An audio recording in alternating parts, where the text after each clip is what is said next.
Oh my goodness, am I really here with the Dr. Eric Roman? Hi, Eric. How are Hey, you? Victoria, it is so great to be here with you. And my, oh my, we got some exciting stuff to talk about, don't we? Yeah, we do. Hey, guys, we thought we would take a minute just to bring you behind the scenes. We are vigorously planning for the 20th anniversary productivity workshop in September in Frisco. And Eric is going to take the stage as part of our clinical calibration course for young doctors. Eric, tell us about the course that you're doing here at our program. Victoria, what we're talking about is how young doctors, and honestly, doctors at any stage of their development, can calibrate their life to their professional career. Calibrating your life and your career, because one of the challenges I've had the joy over my journey. By the way, Victoria, I don't know that a lot of people know, I actually attended the PDA workshop before I started practicing dentistry. Like, I was still in residency at the time. And so my entire life has been productive. I Right? remember you couldn't even grow a beard back then. Couldn't even grow it. No, I might have had like 2 little blonde facial hairs. How times have changed, right? And so, it had such a massive impact on me throughout my career in PDA. So what a really cool fitting way to hopefully channel some of that incredible career opportunity to the audience and the attendees. One of the things that I found in coaching, in hiring well more than triple digits of associates, and teaching clinical directors, we've got a really hard space inside of our profession right now with the plight of the employed dentist, the dental associate. And we have extraordinarily high turnover. We have ridiculously poor data. And what that really means is that our young doctors aren't getting what they wanted out of their career. And the second thing that I discovered is that financial success does not translate into people getting what they want out of their lives. And if we can't connect our financial success and our performance in doing good while we're doing good in our practices to getting what we want out of our incredible lives, my Victoria, like, why are we doing this in the first place? So I'm going to give all the attendees some really tactical strategies to be able to take back and put into their lives ASAP so that they're going to get what they want out of their dental career. Oh man, I love that so much. Well, thank you so much for being a part of it. In September, this whole program, the first of its kind in the nation, because it's coming from PDA and we've never done this before, but it is a program specific to associate doctors. So if you're an owner and you're contemplating hiring an associate, or you've just hired an associate, your associate is stuck in their productivity at 200, 300, 400 an hour, something like 3,000 a day. We can boost that, we can accelerate that and quickly get your associates up to speed where they're producing like an owner. But more importantly, they've got life balance and they're grounded in their happiness and their career. Dr. David Port talks about that a lot, his research study and his doctorate degree, the value creation for doctors. And it really is about values alignment between the work I love and the life I'm building. And so, Eric, there is no one better in our industry, whether you're young or young at heart, that couldn't benefit from your one life system and making sure that your life path is aligned with your career path. So thank you very much for joining us. Thank you, Victoria. I'm excited to see you and the team in September, and can't wait to see who else is going to be joining us there. It's going to be an event that you don't want to miss. So here's your chance. Sign your butt up and get out there. We'll see you in Texas.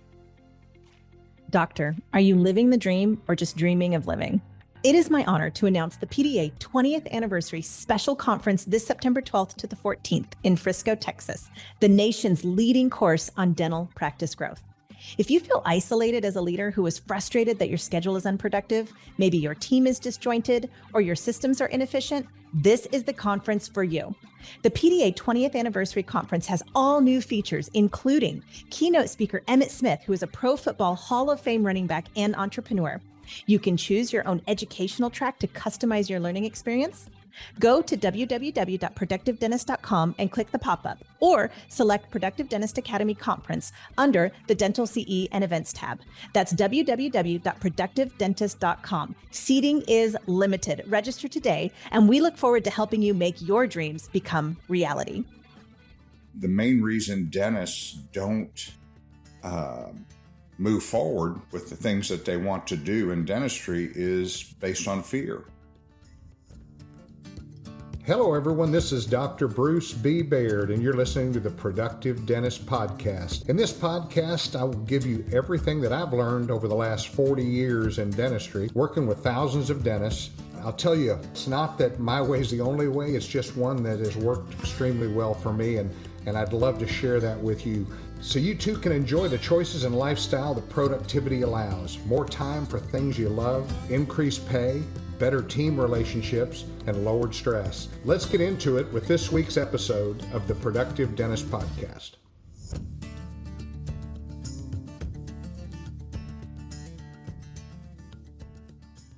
Hi, this is Dr. Bruce Baird with the Productive Dentist Podcast, and I'm excited to kind of talk about something I heard this last weekend from a good buddy of mine, Lincoln Harris, who's a dentist from Australia and has developed Ripe Global, an education, online education and in-person education system that I'm very impressed with. But one of the things he said that kind of stuck with me over the entire last few days was his talk of the main reason dentists don't move forward with the things that they want to do in dentistry is based on fear.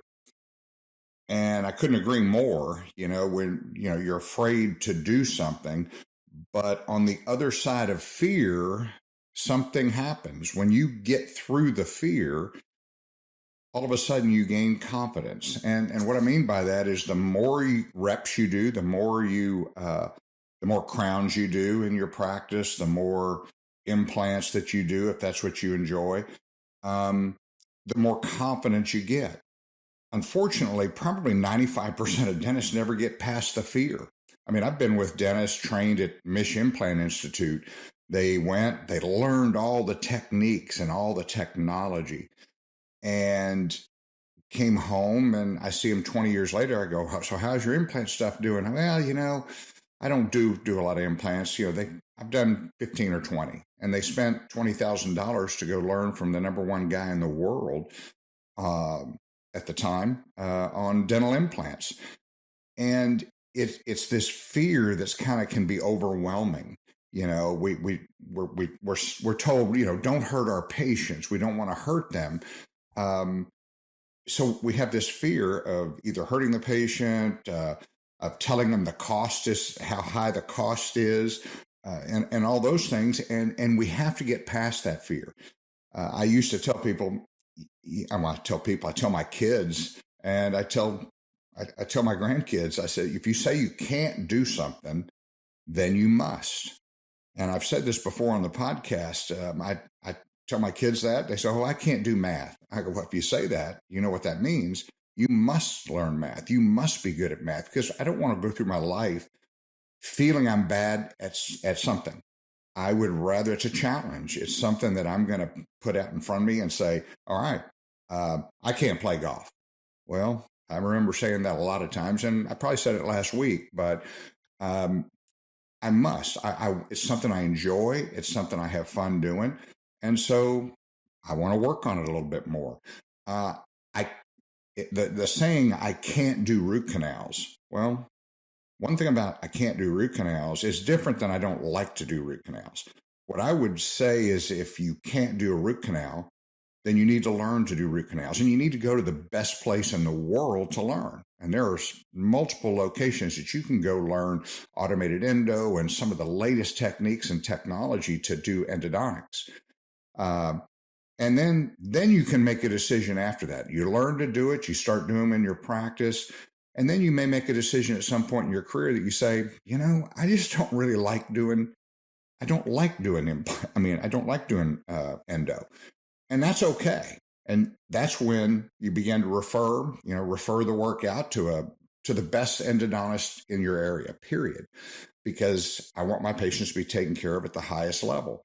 So I had a good friend of mine, Dr. John Bond in Fort Worth, and he's retired now, but I would send patients to him to have root canals done, and they would come back and praise his work and praise how he handled it and how he treated them. You need to find people like that you can refer to if you don't like doing root canals. Now, anterior root canals, bicuspids, I still don't like doing them, but I'm very efficient at it. I can do them. I can do them very effectively. And Dr. Bond, John, my bud, he wanted me to do those. He wants to see the more complicated, more difficult cases. He wants me to do the easy ones, which is the kind of referring doctor that you really want. He told me some techniques and some things that I should do to get better and better at doing those root canals. Say the same thing about implants. There are guys that once you learn how to do it and you decide maybe it's not for me, that's okay. But what you don't want to do is just not do root canals, or just say, I don't like doing them. I don't even want to learn about it. Well, you don't know until you've done it. And I can say this on multiple things. A great example for me was connective tissue grafting. Took courses with Pat Allen in Dallas, and the best guy in the world in connective tissue grafting. I had a blast at the course. I learned an enormous amount, and I never looked at recession. I never looked at those things again the same way. Or the pinhole technique. I went out, got the training, bought the equipment, and learned an enormous amount. Went home, did some, went home and did some connective tissue grafting. Well, I just don't like doing it. I mean, it takes me forever. I'm using, 6-0 and 7-0 sutures, and my partner, Jeff, he loves doing them, so it was a perfect scenario for me. I went, I learned, and I made my decision based on knowledge, based on doing them. And so I think that's a different way of thinking. And when I heard Lincoln say, fear, and on the other side, you have confidence, how true is that? When you're confident in doing something and you enjoy doing it, that goes right through to the patient. The patient can see your confidence. And I've said this many times on the podcast, patients don't want your knowledge. As engineers, we want to talk about, this is what I'm using, and this is the type file, and this is whatever it is. But patients, the majority, don't really want to know that. They really just want to know that you're confident. And that comes out. You exude confidence on things you enjoy doing. And that's why you get to do more of them. When you're not confident about something, well, you don't really exude confidence. And guess what? You don't get to do very many. So with implant dentistry, it's the same way. Jeff Buski, my partner for years, Jeff was the most trained guy in the world. I mean, he had been to every course, every place.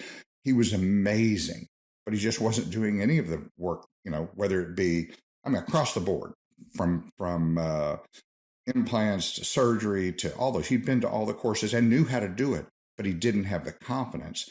And I told him, I said, Jeff, you've been to the courses, buddy. It's time to quit going to courses and do the work that you've learned how to do, and then determine if you like it or not. And I'll be darned, he's probably one of the best implant surgeons I've ever watched, and he's phenomenal at it. And it was nice to be able to pass the baton to him when I put the handpiece down, because I can trust him with all of my patients in so many different things, connective tissue grafting, all of those. So it's something that, one more thing, let me tell you about endo.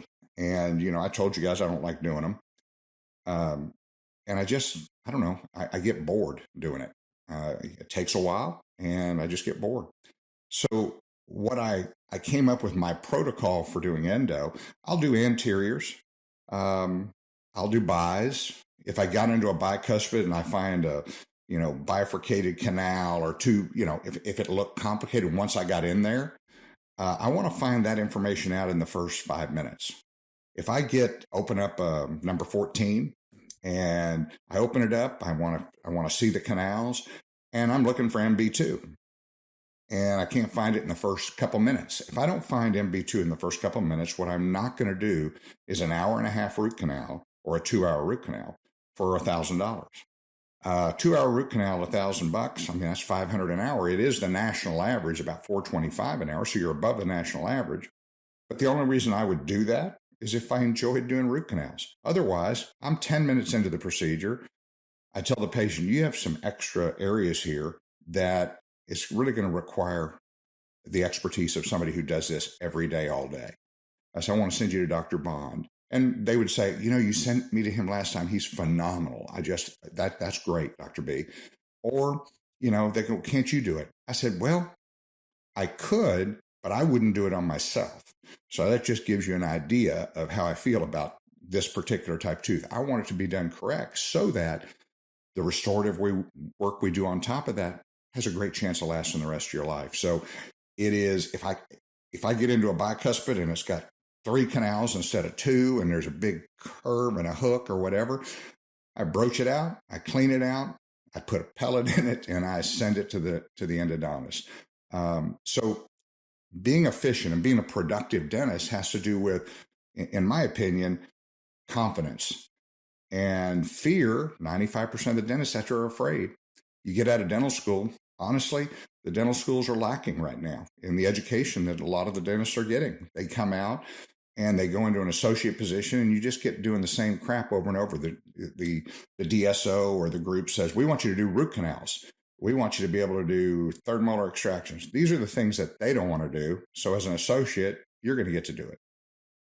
Then you get disgruntled, or not disgruntled, disenchanted, because, gosh, I'm not sure if I like doing this. When I went in the military, I was the oral surgeon, with quotation marks, for a 28-chair clinic for 2 years. I'd taken out teeth, and I'd taken out quite a few, but I learned to do CB impactions 4 in 20 minutes. That did not happen overnight, I can promise you, but over a couple of months, I got more and more confident. I wouldn't probably have done that because I would have been afraid of doing it. But when I had the opportunity to learn about it and become the oral surgeon in this 28-chair clinic where everybody was referring to me, man, I got my education went up. I started going to other courses on extractions. Implants became a thought process in my mind, and later on became a big part of my practice. So these are things that don't let fear stop you from being successful. Don't let fear stop you from being the dentist that you really want to be. There are so many dentists out there right now, and we're going to talk about mentorship next. We're going to talk about a lot of things, but there are so many dentists out there that are disenchanted because they've been put in a situation that may not be the best situation for them. This was something that really hit me between the eyes when I heard Lincoln talk this past week, and I just really wanted to share my thoughts about it, because I feel like the sky's the limit with dentistry. There's so many dentists that are disenchanted, but they're just either not in the right situation. They haven't figured out what they really want to do yet. That's okay. You're not going to do that overnight. This is a for me, a lifelong passion was dentistry. I wanted to help my patients. I wanted to make sure they got top quality care. I was never afraid to refer somebody to the best, whoever that was, whoever I found out was the best at whatever procedure. I do all kinds of implants, sinus lifts, grafting, all of that. But if it was a case that was going to be beyond my capability, I had 2 choices. I either learned how to do that. We'll talk zygomas. I could go learn it. I've got great buddies that do zygomas. They could teach it to me. But you know what?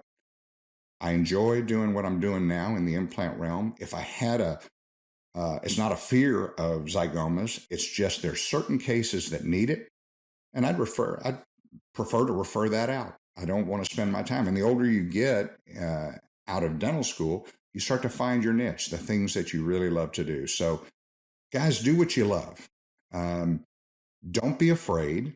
Don't be afraid to do things. And you'll make the determination as you become confident in a procedure, confident in something, that you either like doing it or you don't like doing it. You know what? At least you know. And at least you're good at it. And at least you can tell when good work is being done by a referral source that you're sending your patients to. So I hope this kind of hits you between the eyes. If you're a young dentist or if you're an old dentist, there are things that you haven't even tried that you don't even know if you like. So think about it. Thank you guys for voting us #1 podcast in dentistry last year. I'm looking forward to our next podcast and our next time together. Thank you for joining me for this episode of the Productive Dentist Podcast. If you found this episode helpful, make sure you subscribe. Pass it along to a friend. Give us a like on iTunes and Spotify, or drop me an email at podcast@productivedentist.com. Don't forget to check out other podcasts from the Productive Dentist Academy at productivedentistpodcast.com. Join me again next week for another episode of the Productive Dentist Podcast.